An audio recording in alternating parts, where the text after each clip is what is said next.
अजहरी साहब, क्या वक्त के नाम पर देश को बांटने, तोड़ने, टुकड़ा टुकड़ा करने की साजिश हो रही है और वो गैंग क्या एक्टिव हो गया है?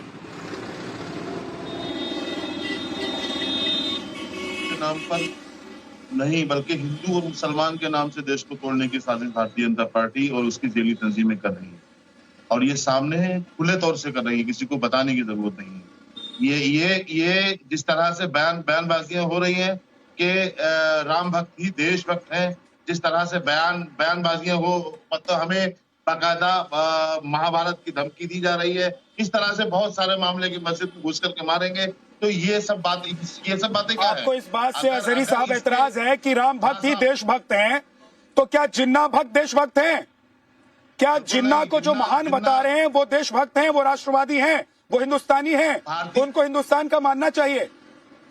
देखिए, जिन्ना और पाकिस्तान भारतीय जनता पार्टी के दिमाग में रहता है, दिल में रहता है, नूर अहमद अजहरी की जूतियों में रहता है।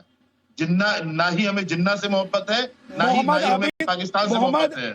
मोहम्मद आदिब क्या भारतीय जनता पार्टी से हैं? मोहम्मद आदिब क्या भारतीय जनता पार्टी से हैं? क्या वो कभी भारतीय जनता पार्टी में रहे हैं? क्या जयपुर में और दिल्ली में जो सभाएं की गई और उसमें जो तकरीर हुई उसमें बीजेपी के लोग बैठे हुए थे और वो जिन्ना का नाम ले रहे थे? उन्होंने जिन्ना का नाम क्या लिया, बताएंगे आप? अपनी जबान में बता दें, आपने उनको क्या समझा है? उन्होंने कहा है हमने भारत को पसंद किया था ना। उन्होंने कहा कि उन्होंने कहा कि ये तो एहसान मानिए मुसलमानों का कि जिन्ना को छोड़ दिया।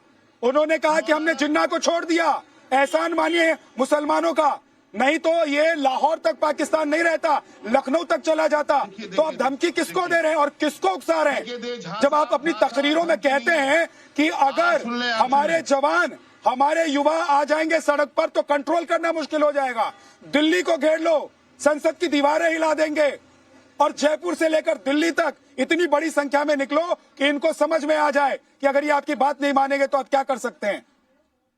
सिद्धार्थ झा जी, आप देश के बड़े पत्रकार हैं और आप मेरी बात को अच्छे से समझ भी सकते हैं। आप ही बोलेंगे अगर, तो हमारा क्या होगा? हमको यहाँ पर क्यों बुलाया? आप हमारी बात पूरी सुनेंगे तब आपके समझ में आएगी। हम यहाँ मौलाना अबुल कलाम आजाद की, अजहरी साहब बोलिए, मैं तो सिर्फ आपको बता रहा था कि आप कह रहे हैं कि बीजेपी और राष्ट्रवादी कौन है? देश के पहले शिक्षा मंत्री रहे मौलाना अबुल कलाम आजाद, और मौलाना अबुल कलाम आजाद ने जब जाते हुए मुसलमानों से, हमारे अजदाद से कहा था कि भारत में तुम्हें भगाया नहीं जा रहा है, भारत में तुम पहले दर्जे के हिस्सेदारी हो, तुम्हारे साथ यहाँ कोई भेदभाव होने वाला नहीं है। इससे जाहिर होता है कि हम बाई चांस नहीं, बाई चॉइस भारत में रह रहे हैं। हमारे अजदाद ने भारत को पसंद किया। अरे तो वक्फ बोर्ड कानून का संशोधन हो जाएगा तो क्या देश टूट जाएगा? एक सेकंड रुक जाइए अजहरी साहब, क्या वक्फ कानून का संशोधन हो जाएगा तो देश टूट जाएगा, मुसलमान कमजोर हो जाएगा? आप लोग मुसलमानों को डरा क्यों रहे हैं? और किसकी जमीन चली जाएगी? किस मुसलमान की जमीन चली जाएगी? मुझे यह बताइए, किस मुसलमान की जमीन चली जाएगी?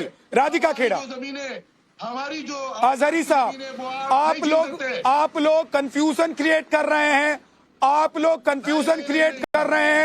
लोग बरगला रहे हैं। राधिका खेड़ा, क्या मौलाना अजहरी या फिर मोहम्मद आदिब जैसे लोग मुस्लिम समुदाय के लोगों को बरगला रहे हैं क्योंकि उनको पता है कि सीए की तरह जिस तरीके से देश भर में इन्होंने प्रदर्शन किया था, दिल्ली में बैठ गए थे सड़क पर, उसी तरह का एक आंदोलन ये करना चाहते हैं देश में, और ऐसे बरगलाएंगे तो वो आंदोलन कर लेंगे?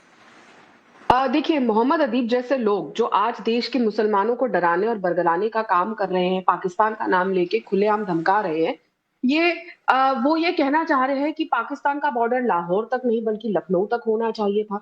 आप सुन रहे हैं कि इनके क्या बयान है, और ये एक ऐसे आदमी है जो राज्यसभा के सांसद रहे हैं यहाँ से, और ये बयान भारत के मुसलमानों को कटघरे में डालने का उन्हीं का काम है। तो यहाँ पे ये साफ दिखाई दे रहा है कि मुसलमानों के दुश्मन वो स्वयं है। मैं आपके बीच में नहीं बोली थी, देखिए ये तरीका नहीं है। आई एम सॉरी, मैं ऐसे चीख चिल्लाना नहीं कर सकती। ये अपनी बारी में बोले, मैं अपनी बारी में बोलूंगी। एक एक करके प्लीज अजहरी साहब, एक एक करके। राधिका प्लीज। Thank you. देखिए Radhika please continue, please continue. ये साजिश हो रही है इंडिया अलायंस के थ्रू। यहाँ पे लोगों को लाया जा रहा है ताकि मुसलमानों को कटघरे में डालना चाहे। ये एक डिवाइड करना चाह रहे हैं हिंदू और मुसलमानों के बीच में, एक तुष्टीकरण की राजनीति, नफरत की राजनीति का इनकी एक पहल है कि कैसे लोगों के अंदर, मुसलमानों के अंदर जहर भरा जाए और दूसरे रिलीजन वालों के अंदर मुसलमानों के प्रति नफरत बने। ये एक बहुत सोची समझी साजिश के तहत चलता हुआ जा रहा है। क्या मुझे आप खुद बताइए, क्या ये बयान देश की अखंडता और सार्वभौमिकता के हमला नहीं है? देखिए, मोहम्मद अदीब जैसे जो लोग हैं जिनके दिल में पाकिस्तान बसता है, उन जैसे लोगों को पाकिस्तान चले जाना चाहिए। बॉर्डर का रास्ता हम खोल देते हैं और स्पेशल फ्लाइट भी दे देते हैं, वो जाना चाहते हैं और उनके साथ जो लोग जाना चाहते हैं जा सकते हैं। लेकिन मैं यहाँ पे एक बात बहुत साफ और स्पष्ट, प्लीज ये देखिए, इनको तकलीफ है, ये भी पाकिस्तान जाना चाहते हैं, आपको किचन में करा छोटा सवाल है उसका, मुझे कंप्लीट करने दीजिए। ये बहुत लंबा बोले हैं, मुझे मेरी बात कंप्लीट करने दीजिए। मैं ऐसे चीख, आई एम सॉरी, ये तरीका नहीं है। या तो आप पूरी डिबेट इनको दे दीजिए, आप इनको डिबेट दे दीजिए पूरी, मैं अपनी बात नहीं कर पा रही हूँ। नहीं, प्लीज एक एक करके अजहरी साहब, एक एक करके। अजहरी साहब, इसमें क्या दिक्कत है? अगर किसी को जिन्ना से प्रेम है, कोई जिन्ना को अपना नायक मानता है, भाई हिंदुस्तान के लोग तो जिन्ना को खलनायक मानते हैं। मैं अपनी बात कंप्लीट, हिंदुस्तान, राधिका मैं आपके पास लौट कर आता हूँ। और अजहरी साहब एक सेकंड, हाँ प्लीज, 30 सेकंड में राधिका। मैं साफ तौर पर एक बात आपके माध्यम से कहना चाहती हूँ, ये 1947 का भारत नहीं है, ये जवाहरलाल नेहरू, इंदिरा गांधी और राजीव गांधी का भारत नहीं है। ये वो भारत है जिसके अभी प्रधानमंत्री नरेंद्र मोदी जी हैं। या ना तो पाकिस्तान का ख्वाब बर्दाश्त किया जाएगा और ना ऐसी धमकी बर्दाश्त करी जाएगी। चुप रहो, तुम्हें वोट शौक है तो जाओ छोड़ देती हूँ। इस तरीके की डिबेट नहीं होगी। जब मैं बोलती हूँ ये बीच में चिल्लाते हैं और आप इनको कंट्रोल नहीं कर पा रहे हैं। ये चीखने चिल्लाने के लिए बुलाया आपने। एक सेकंड, आप तय कर लीजिए। राधिका एक सेकंड, राधिका एक सेकंड रुक जाइए। अजहरी साहब राधिका को कंप्लीट करने दीजिए, अजहरी साहब राधिका को कंप्लीट करने दीजिए, उसके बाद बोलिएगा प्लीज। हाँ, अजहरी साहब की आवाज कम कर दीजिए, राधिका आप जल्दी से कंप्लीट कीजिए प्लीज। मैं एक बात फिर से बोल रही हूँ, ना ये जवाहरलाल नेहरू का हिंदुस्तान है, ना इंदिरा गांधी का, ना राजीव गांधी का, ना सोनिया गांधी का, ना राहुल गांधी का। ये वो हिंदुस्तान है जिसके प्रधानमंत्री नरेंद्र मोदी जी हैं और यहाँ पे पाकिस्तान प्रेम बर्दाश्त नहीं किया जाएगा। जिसको पाकिस्तान और जिन्ना से इतना प्रेम है वो जाए पाकिस्तान। ये हमारा देश है जहाँ पे सेक्युलर देश है, जहाँ पे सबका साथ सबका विकास की बात होती है। देश को तोड़ने, बांटने और जिन्ना की बातें जो करेगा उसको पाकिस्तान पैक करके भेज दिया जाएगा। मोहम्मद फैज खान साहब, ठीक है राधिका, ओके, आपके पास मैं लौट कर आऊंगा। फैज खान साहब, क्या ये वो हिंदुस्तान है जहां पर मुसलमानों को परेशान किया जा रहा है? क्या ये वो हिंदुस्तान है जहां पर वक्फ बिल में संशोधन करके आम मुसलमानों की जमीन छीन ली जाएगी? क्या ये वो हिंदुस्तान है जिसमें जिन्ना प्रेमी रहेंगे, जो खाएंगे हिंदुस्तान की और गाएंगे जिन्ना और पाकिस्तान की? बिस्मिल्लाहिर्रहमानिर्रहीम, रब्बिश रहली ली सदरी व यस्सिर ली अमरी वहलुल उक़दतन मिन लिसानी यफ़क़हू क़ौली। भाई विद्यानाथ झा जी, मुसलमानों की स्थिति भारत में क्या है, इस पर बोलने के लिए मोहम्मद फैज खान सबसे ऑथेंटिक मुसलमान है। 15,000 किलोमीटर लेह से कन्याकुमारी और कन्याकुमारी से वैष्णो देवी, पूरा भारत पैदल चला हूँ, 30 महीने पैदल चला हूँ। 80% टाइम हिंदुओं के घरों में रुका हूँ, मंदिरों में रुका हूँ, मठों में रुका हूँ, लेकिन मोहम्मद फैज खान नाम सुनकर किसी ने एक कंकड़ नहीं मारी, सबने फूलमाला पहनाई, हार पहनाया। ये मेरा सरजमीन हिंदुस्तान है जहाँ मुसलमान पूर्ण सुरक्षित है।